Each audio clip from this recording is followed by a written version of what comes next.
Você que trouxe a sua Bíblia, que tem a sua Bíblia aí, que tem a sua Bíblia no aplicativo do celular, abra a sua Bíblia na carta aos Hebreus, capítulo 11, versículo 6.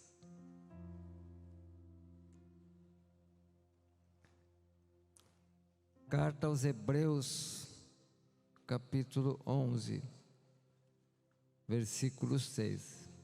O capítulo 11 da carta aos Hebreus, ele é muito conhecido para quem tem intimidade com a Bíblia, e até para quem não tem, porque é muito falado. É a galeria, o capítulo 11 todo é a galeria dos heróis da fé. Hebreus capítulo 11. E é lá em Hebreus que nós encontramos no primeiro versículo o conceito de fé, que fala que fé é o firme fundamento das coisas que não se veem, das coisas que se esperam, prova das coisas que não se veem. Algumas versões têm alguma palavrinha diferente, mas a ideia é essa: a fé é o firme fundamento das coisas que se esperam, das coisas que não se veem. Começa lá no capítulo 1 de Hebreus, e aí ele começa a discorrer sobre a fé e cita várias personagens bíblicas que foram movidos pela fé e que servem de modelo para nós. Então diz assim a palavra do Senhor em Hebreus capítulo 11, versículo 6: Ora, sem fé é impossível agradar a Deus, porque é necessário que aquele que se aproxima de Deus creia que Ele existe e é galardoador daqueles que o buscam. Vamos orar? Soberano Deus, nós estamos aqui porque nós cremos. Nós estamos aqui, Senhor, porque nós entendemos que o Senhor vive, que o Senhor reina soberano sobre todas as coisas. Nós sabemos que é o Senhor quem criou, sustenta e governa todas as coisas em amor. Nós cremos, e porque nós cremos, por isso nós estamos aqui, e porque nós cremos, por isso nós confessamos o Teu nome, e porque nós cremos, Senhor, nós estamos aqui. O Senhor nos trouxe aqui porque nós temos fé, e nós vamos te pedir agora, Deus, pela fé que nós temos no Senhor, que a Tua palavra venha trazer transformação, que a Tua palavra venha, Deus, fortalecer a nossa fé, que a Tua palavra venha, Senhor, nos tornar fortes, homens e mulheres de fé, apesar das circunstâncias, Senhor. Que a Tua palavra produza em nós, a Tua presença, o Teu Espírito Santo, uma fé inabalável, Pai, em nome de Jesus Cristo. Nós repreendemos aqui neste auditório toda falta de fé. Nós repreendemos todo o espírito de incredulidade em nome de Jesus Cristo. Em nome de Jesus Cristo. E que o Teu Espírito Santo tenha liberdade no nosso meio, em nome de Jesus Cristo. Amém. Mas para falar de fé, então, tem vários personagens bíblicos que nós podíamos usar aqui para falar sobre a fé, citando a fé de cada um, mas eu escolhi dois. O primeiro deles está lá em Mateus, capítulo 8, do versículo 5 ao 10. Eu escolhi um que é um homem que não é judeu, um gentil. E depois o outro, não, falar de duas personagens, é um judeu, um israelita, cheio do Espírito Santo. Mas porque eu entendo que o Espírito Santo colocou no meu coração essa palavra de um gentil e de um judeu, para que nós venhamos a entender que Deus não faz acepção de pessoas. A palavra do Senhor fala que Deus, Ele se manifesta, Ele estende o seu braço a todos aqueles que o invocam. Isso está lá em Romanos. Aquele que invocar o nome do Senhor será salvo. E isso não é só para judeus ou gregos, porque Deus não faz acepção de pessoas. Todo aquele que invocar o nome do Senhor será salvo. E como é que nós invocamos o nome do Senhor? Nós invocamos o nome do Senhor porque nós cremos. Então não importa se é judeu, se é israelita, se é gentil, se é grego, se é romano, se é egípcio, se é assírio. Aquele que invocar o nome do Senhor será salvo. E o nome do Senhor só é invocado por quem tem fé. E o primeiro homem que eu quero falar algumas características da sua fé é o centurião que chegou até Jesus Cristo. Está lá em Mateus capítulo 8, a partir do versículo 5. Abra a sua palavra, abra a palavra de Deus, a Bíblia que está na sua mão, acompanhe o texto. A palavra do Senhor diz assim: entrando Jesus em Cafarnaum, chegou junto dele um centurião, rogando-lhe, dizendo: Senhor, o meu criado jaz em casa paralítico e violentamente atormentado. E Jesus lhe disse: eu irei e lhe darei saúde.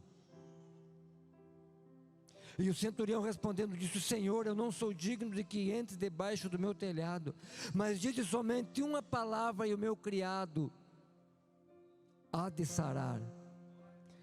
Pois também eu sou homem sob autoridade, tenho soldados às minhas ordens, e digo a este vai, e ele vai, a outro vem, e ele vem, e eu falo ao meu servo, faz isso, e ele faz. E é interessante essa passagem, que o versículo 10, o Senhor Jesus fala. Maravilhoso Jesus ouvindo isso, e disse aos que seguiam, ao que o seguiam: em verdade vos digo, que nem mesmo em Israel encontrei tamanha fé. Eu creio que todos os que estão aqui nesse auditório vieram por fé. Ou você veio obrigado? Mas eu tenho algo para dizer: mesmo que você venha obrigado, você vai sair daqui cheio de fé. Porque não é eu, não é a minha palavra, é a palavra do Senhor. Quem convence é o Espírito Santo, não é por força, não é por violência, mas pelo meu Espírito, diz o Senhor. A nossa atribuição é pregar a palavra em tempo e fora de tempo, mas quem faz a obra através da palavra no coração de cada um, que ouve a palavra, que acolhe a palavra, é o Espírito Santo. E esse mesmo Espírito está aqui. É o mesmo Espírito que ressuscitou a Cristo dentre os mortos.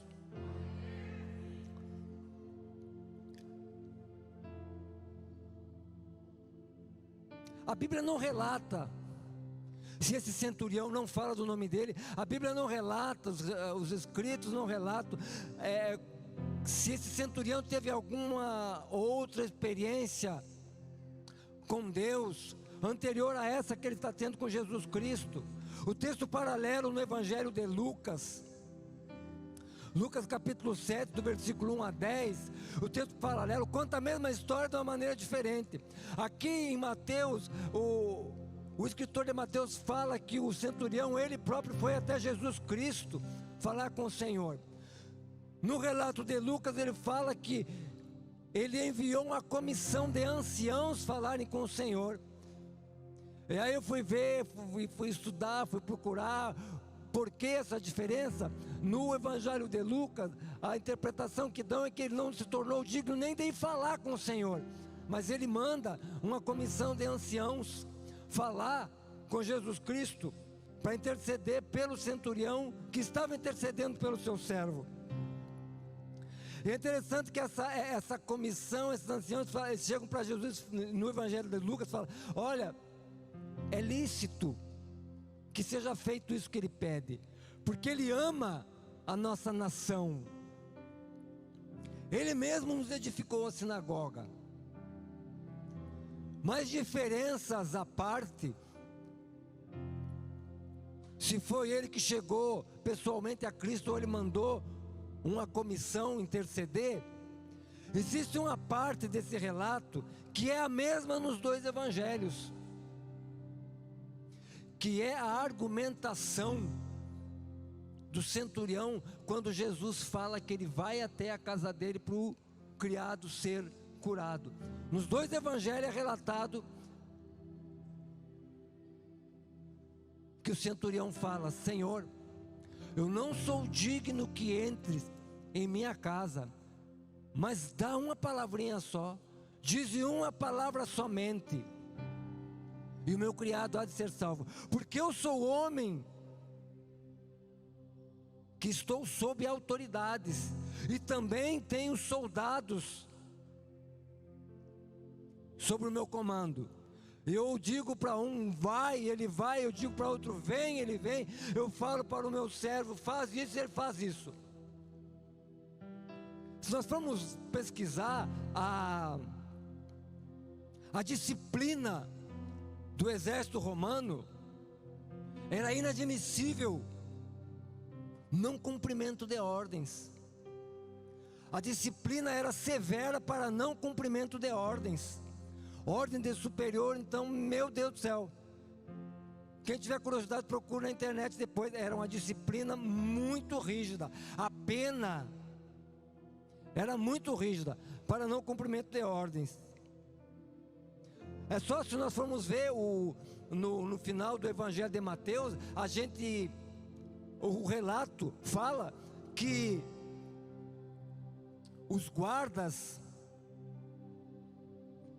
se apresentam, os guardas que estavam cuidando o sepulcro onde colocaram Jesus, os membros os fariseus, os membros do Sinédrio, eles foram lá e compraram os guardas, falaram para os guardas contar a história para os superiores deles, que eles dormiram e vieram os apóstolos e abriram o túmulo, e eles deram bastante dinheiro, porque eles sabiam que essa história, se eles realmente tivessem dormido, eles iam ser severamente punidos.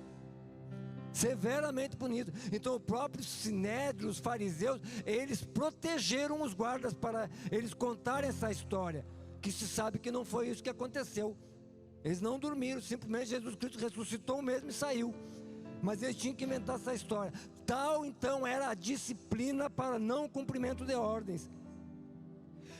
E esse centurião, ele sabia, ele vivia sob autoridade, ele cumpria ordens e dava ordens, e não se admitia não cumprimento de ordens.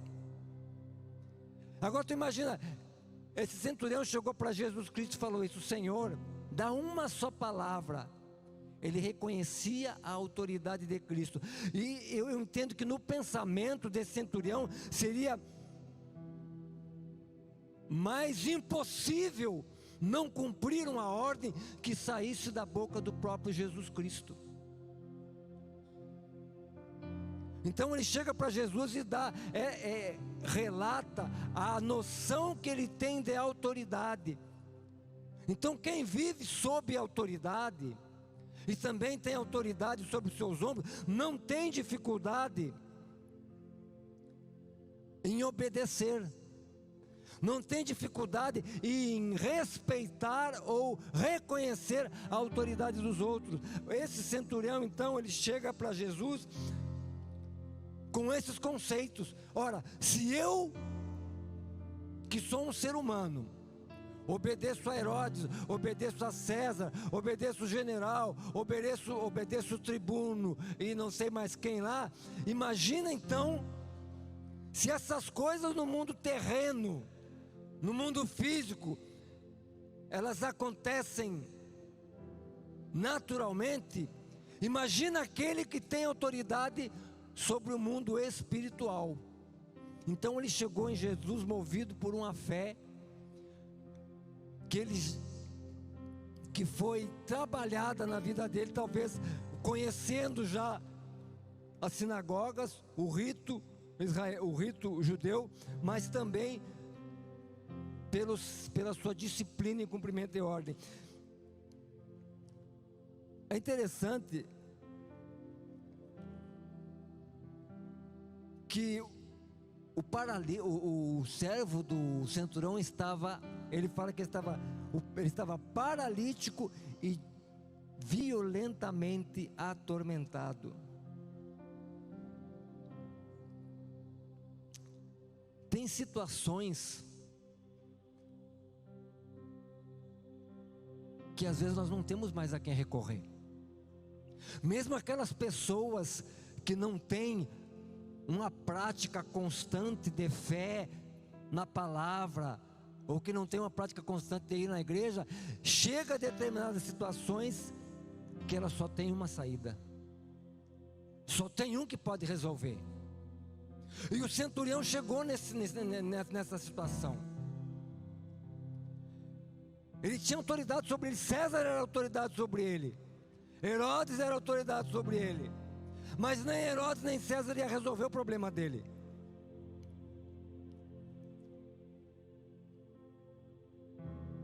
O centurião não tinha todos os registros que nós temos hoje dos milagres de Jesus. Nós, olhando as páginas da Sagrada Escritura, nós ficamos maravilhados, porque aqui está registrado a grande parte do que Jesus fez. Ele não tinha esses registros, mas pelo pouco testemunho que ele tinha acerca de Jesus, já foi o suficiente, já bastou para ele entender a autoridade que estava sobre Jesus Cristo. Ele viu a autoridade de Jesus. A autoridade que ele viu em Jesus, ele não viu em Pilatos. A autoridade que ele viu em Jesus, ele não viu em Herodes. A autoridade que ele viu em Jesus, ele não viu nos superiores hierárquicos dele, dentro do exército romano. Apesar de toda a autoridade que o posto dele concedia a ele, ele estava impotente para resolver aquela situação.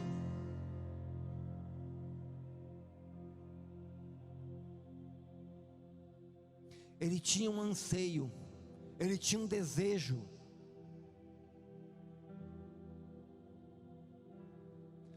Mas ele não tinha a quem recorrer. E aí eu pergunto a você que veio aqui hoje, trazido talvez pela última fagulha de fé que tem na sua vida, talvez como a última esperança, a última chance. Qual é o seu anseio insatisfeito? Qual é o seu desejo?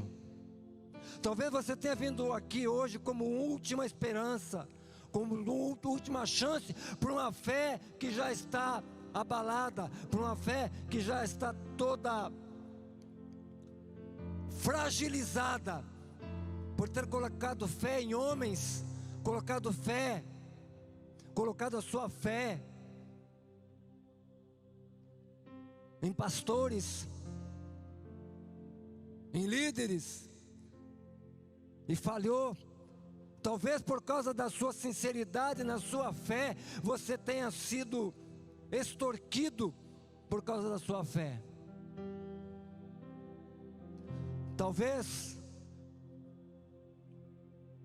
você tenha sido explorado por causa da sua fé, porque você colocou a fé em quem não podia te dar um retorno. Mas eu não sei por que você está aqui hoje, mas eu sei que Jesus Cristo está aqui. Esse mesmo Jesus, revestido da mesma autoridade, que curou o servo daquele centurião, somente com a palavra, sem precisar ir lá visitar. Talvez você também se ache indigno que Deus entre na sua casa, mas esse mesmo Jesus está aqui, Ele vai te dar a vitória, Ele vai te dar o que você veio buscar. Então somente creia. Então somente creia. Se você crê, se você entende que Jesus Cristo tem todo o poder, tem toda a autoridade, nos céus, na terra e debaixo da terra, Ele vai dar a palavra que você está precisando. Você não vai sair daqui frustrado, desamparado. A palavra fala que Jesus é o autor e consumador da nossa fé. Acontece que muitas vezes nós colocamos a fé na coisa errada, colocamos a nossa fé em quem não tem autoridade para responder adequadamente a nossa fé. Muitas vezes confiamos em homens. A palavra do Senhor fala que maldito o homem que confia no homem. Confie em Deus, espere no Senhor. Ele não vai deixar você sair daqui sem aquilo que você veio buscar, mas você tem que exercitar a sua fé. E essa palavra é para gerar fé, para fortalecer a sua fé, para entender que sem fé é impossível agradar a Deus. Sem fé é impossível receber o milagre.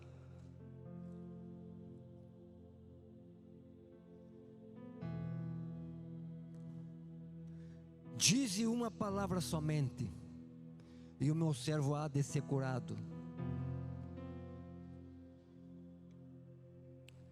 O centurião chegou diante de Jesus Cristo sem reserva, sem questionamento. Ele não chegou diante de Jesus Cristo procurando algo mais para fortalecer a sua fé. Ele simplesmente chegou com fé. Ele simplesmente chegou com fé. Existe um caso, João, no Evangelho de Mateus, não, no Evangelho de João, capítulo 3, em que Nicodemos, um mestre da lei, foi ter com Jesus de noite, e ele chega lá e diz assim: mestre, venceis, Rabi, venceis, que é mestre, vindo da parte de Deus, porque ninguém pode fazer os milagres, as coisas, os sinais que tu fazes, se Deus não for com ele. Essa foi como o religioso chegou diante de Jesus Cristo. E o que Jesus Cristo diz para ele? Nicodemos, tu és mestre em Israel, mas tu precisa nascer de novo.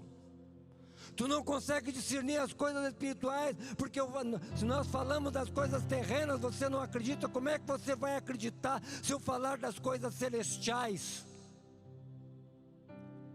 Nicodemos chegou em Jesus Cristo procurando, ele precisava de respostas para crer totalmente em Jesus Cristo.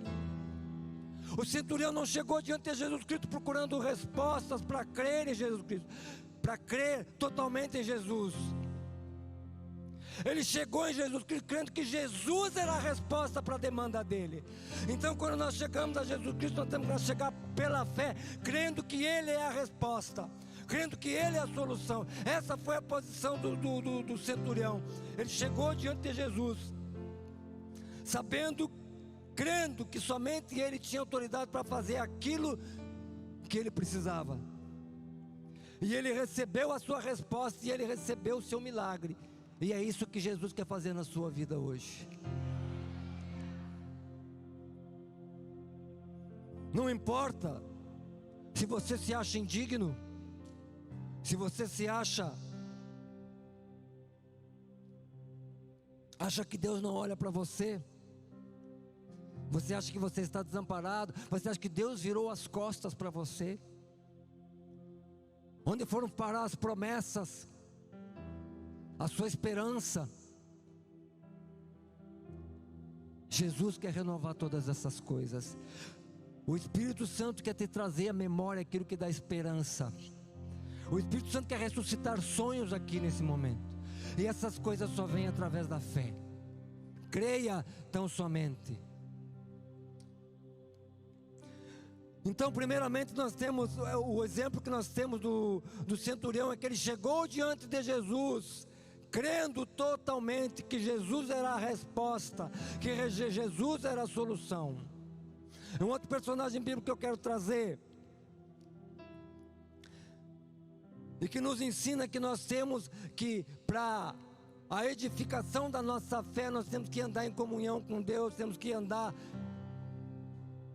termos intimidade com Deus.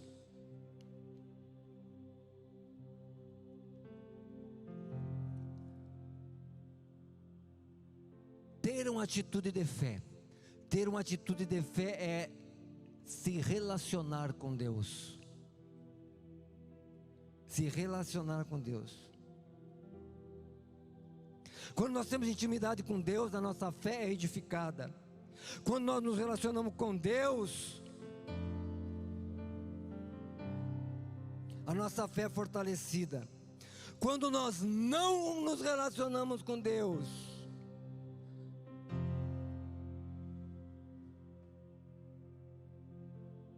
nós temos medo de receber um não de Deus,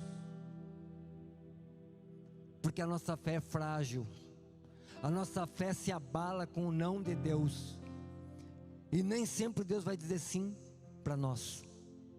Quando nós não temos uma fé fortalecida no relacionamento com Deus, nós temos medo do não de Deus, porque o não de Deus vai fazer com que a nossa fé enfraqueça mais ainda. Mas o não de Deus, para quem tem um relacionamento com Deus, não abala a nossa fé. E como é que nós fortalecemos a nossa fé? A nossa fé nós fortalecemos pela palavra, nós fortalecemos na comunhão com os santos, na igreja. A comunhão e os testemunhos, elas edificam a nossa fé. Romanos 10, 7 fala que a fé vem pelo ouvir e ouvir a palavra de Deus. Porque é pela palavra que nós conhecemos Deus, é pela palavra que nós conhecemos Jesus, é pela palavra que nós conhecemos o Espírito Santo. É pela palavra que nós conhecemos quem é Deus, como Deus age, quando é que Deus diz não, por que que diz não, quando é que Ele diz sim, por que que Ele diz sim. A palavra vai nos trazer intimidade com Deus. Eu vou contar uma história rapidamente, 2 Reis, capítulo 6, quem quiser abrir, abra aí. 2 Reis, capítulo 6, versículo 8 a 17. É uma história bem interessante sobre um homem de Deus. Então primeiro eu falei do gentio romano, agora rapidamente vamos falar de um judeu, de um israelita, do profeta Eliseu. 2 Reis, capítulo 6. É muito interessante essa história. Às vezes eu acho que Deus tem senso de humor. Às vezes eu faço oração, depois que eu oro, eu penso, mas como é que eu fui falar isso? Eu acho até engraçado a minha oração. Eu fui subir a escada aqui, né, para trazer a palavra. Aí eu botei o pé no degrau e falei, Jesus, vem comigo. Vem comigo, Jesus. Se o Senhor não vir, vai dar ruim. Eu falei, por que eu estou falando isso? Mas a coisa é assim mesmo. Sem Jesus o negócio dá ruim. Então, Eliseu, o rei da Síria,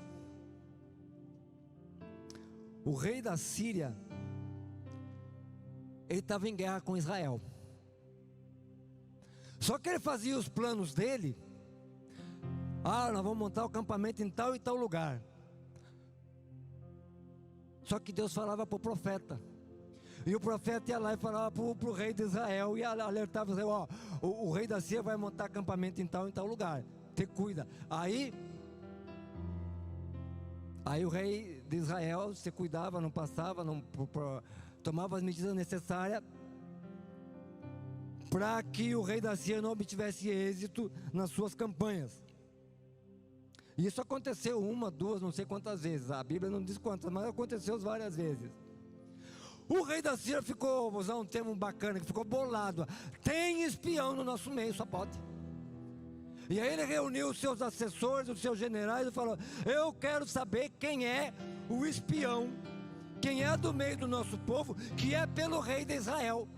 Porque tudo que nós vamos fazer, o rei de Israel fica sabendo. Aí um dos assessores dele falou, olha rei, é o seguinte, não é ninguém não, sabe o que é? É que tudo aquilo que o senhor planeja no secreto, Deus conta para o profeta lá. E aí o profeta conta para o rei de Israel. Aí não é possível. Então, onde é que mora esse profeta? Aí falaram lá onde é que ele morava. E ele falou, não, faz o seguinte. Então vocês vão mandar o exército lá e vão prender esse cara. Vão trazer, vão prender. Não pode. E aí foram.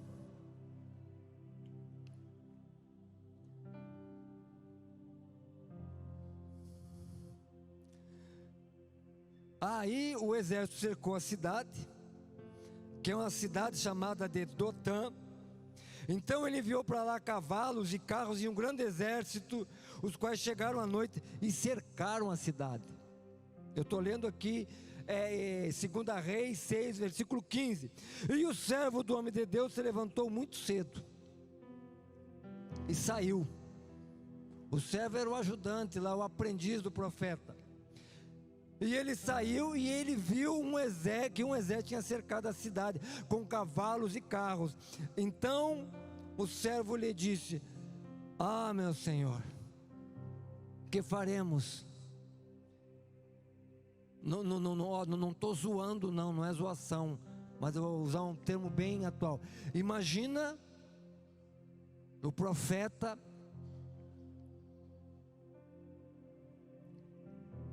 agora esqueci o nome do país, aquele que a Rússia invadiu, como é o nome? Ucrânia.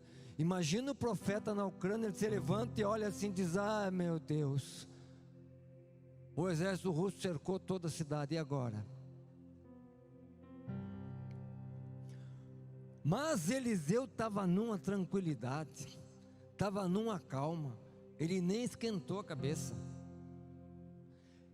Por que eu estou falando isso? A fé de quem tem intimidade com Deus, ela é inabalável, ainda que o exército cerque a tua cidade, ainda que seja um exército com cavalos e carros, e ainda que seja um exército russo, com bombas atômicas, etc e tal. A fé de quem tem intimidade com Deus, ela é inabalável. O que o profeta disse para o moço dele? Não temas, porque mais são os que estão conosco do que os que estão com eles. Eu acho que o moço ficou pensando: esse cara só pode ser louco, esse profeta só pode ser louco. Da onde? Quem está conosco que eu não estou vendo?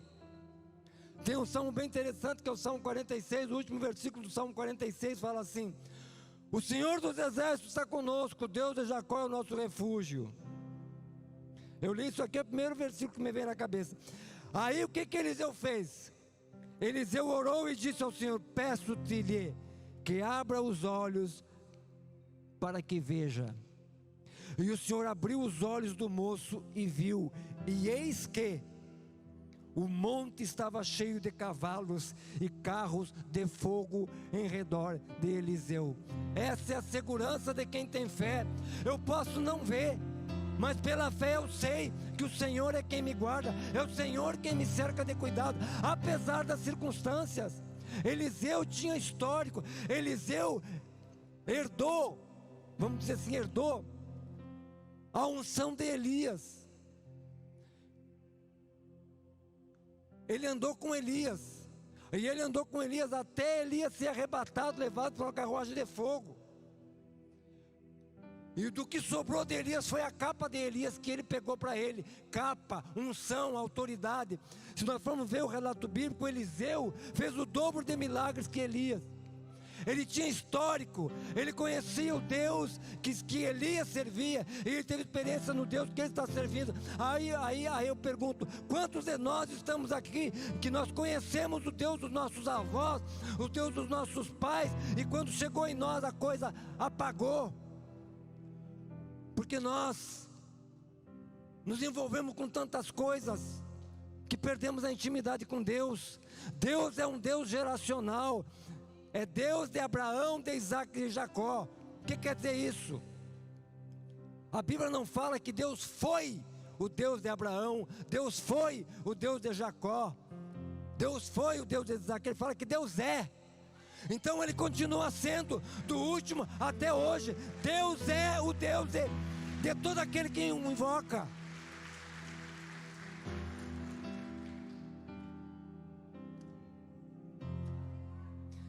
Você crê? Você crê na palavra da fé que é pregada? Em quem está depositada a sua fé? No seu avô? No seu bisavô? Na irmã do coque? Não, a nossa fé tem que estar depositada em Cristo. Só Ele tem autoridade, só Ele pode todas as coisas. Romanos capítulo 10, 13 a 15 fala que todo aquele que invocar o nome do Senhor será salvo. Como porém invocarão em quem não creram? E como crerão de quem não ouviram falar nada? Então a palavra fala, a palavra nos exorta. a fé vem pela pregação. Se nós estamos aqui, porque alguém pregou, nós cremos e nós estamos aqui. E é esse mesmo Jesus que nós pregamos, é essa nossa mesma palavra de fé que pregamos. A igreja foi estabelecida na terra para manifestar o poder de Deus. O apóstolo Paulo fala: não me envergonhe do evangelho, porque é poder de Deus para todos aqueles que se salvam. Todas as coisas, o evangelho da graça de Deus é mediante a fé. Nós não precisamos fazer obras, não precisamos fazer sacrifícios. O Salmo 51, Davi fala: não te agrada de sacrifício, não te compraz de holocausto, senão eu os daria. O sacrifício para o Senhor é um coração quebrantado, um espírito quebrantado e compungido, não desprezará o Senhor. Se você crê, basta uma palavra. Como eu já disse aqui, eu não sei do que tu precisa, mas Deus sabe. Isaías 40, a partir do versículo 28, o profeta Isaías fala: não sabe, não ouvistes que o Eterno, o Deus Criador dos confins da terra, não se cansa nem se afadiga? Ele é insondável no seu entendimento. Ele dá força ao cansado, multiplica as forças ao que não tem nenhum vigor. Os jovens se cansarão, se fadigarão, os moços certamente cairão, cansados, exauridos. Mas os que esperam no Senhor, os que confiam no Senhor, subirão com asas como águia, correrão, não se fadigarão, caminharão, não se cansarão. Tem uma versão que fala: os que confiam no Senhor. Há uma versão que fala: os que esperam no Senhor. Os que confiam, quem confia crê, quem confia tem fé. Os que confiam no Senhor. E esta é a palavra de fé que nós pregamos. O mesmo Deus que dá força ao cansado, o mesmo Deus que levanta aquele que está abatido, é esse mesmo Deus que está aqui. O mesmo Deus que atendeu o pedido do centurião está aqui. O mesmo Deus que usava Eliseu porque tinha um relacionamento íntimo e está aqui. Ele quer ter esse relacionamento contigo. E quem é esse Deus? É o mesmo Deus que foi até a cruz para que hoje nós estivéssemos aqui. Hebreus capítulo 3, versículo 8 fala que Jesus Cristo é o mesmo ontem, hoje e será eternamente o mesmo. É esse mesmo Jesus que está aqui. Ele é o mesmo, Ele não se cansa. Esta é a palavra de fé que pregamos. Essa é a palavra de fé que pregamos. E que palavra é essa? Que fé é essa? Romanos capítulo 10: se com a tua boca confessares a Cristo Senhor, e com o coração creres que Ele o ressuscitou dentre os mortos, será salvo. Porque com o coração se crê para a justiça, com o coração se faz confissão para a salvação. É esta a fé que nós pregamos. E esse mesmo Jesus, quando nós confessamos e cremos, é esse mesmo Jesus que fala no final do Evangelho de Marcos: estes sinais seguirão os que crerem, em meu nome falarão novas línguas, em meu nome expulsarão demônios, em meu nome porão as mãos sobre os enfermos, eles serão curados. É esse Jesus que está aqui. Você crê nisso? Coloque-se de pé, igreja, vamos orar. Você crê que esse mesmo Jesus está aqui? A fé é a firme convicção das coisas que não se veem, das coisas que se esperam. Se você veio aqui é porque você tem fé. O que você veio buscar hoje aqui? Faça como o centurião. Faça como o centurião. Peça ao Senhor. Se coloque diante dele e diga: Senhor, diga uma só palavra. Diz uma só palavra e eu sei que o milagre vai acontecer. Tenha um relacionamento com Deus, como Eliseu, que a circunstância pode estar indo totalmente contra, mas a certeza de que Deus é contigo, a paz interior ninguém pode roubar. Existe um corinho, um cântico muito antigo que diz: essa paz que eu sinto em minha alma não é porque tudo me vai bem, mas porque eu amo ao meu Senhor. Não olho as circunstâncias, não me guio por vistas, alegre estou, a nossa alegria é o Senhor. Deus está aqui, Ele quer fazer algo novo. Deus está aqui e Ele quer começar uma nova história na sua vida. Não saia do mesmo jeito que você entrou. Não dê espaço para a incredulidade. Dê um chute na incredulidade, mande ela para longe. Ainda que as circunstâncias digam que não, se Deus diz sim, é sim.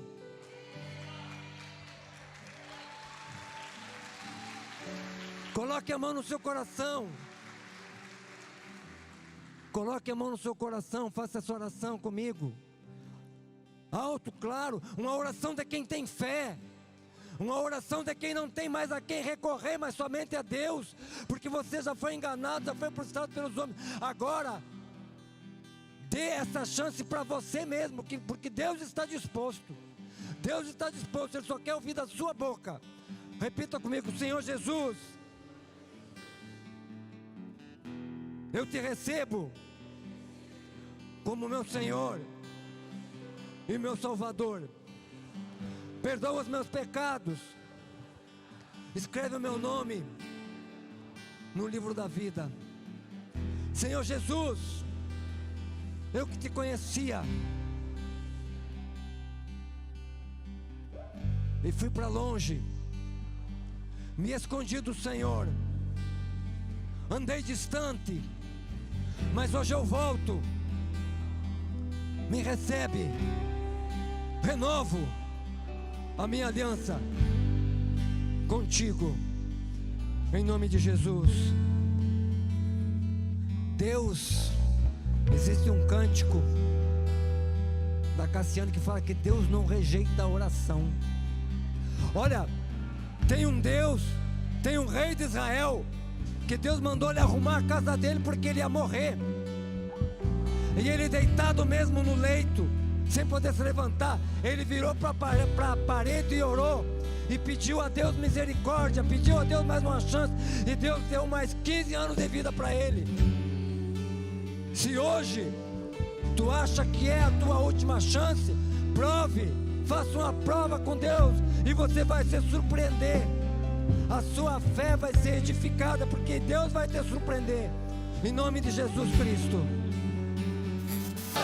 É um lugar sobre Jesus.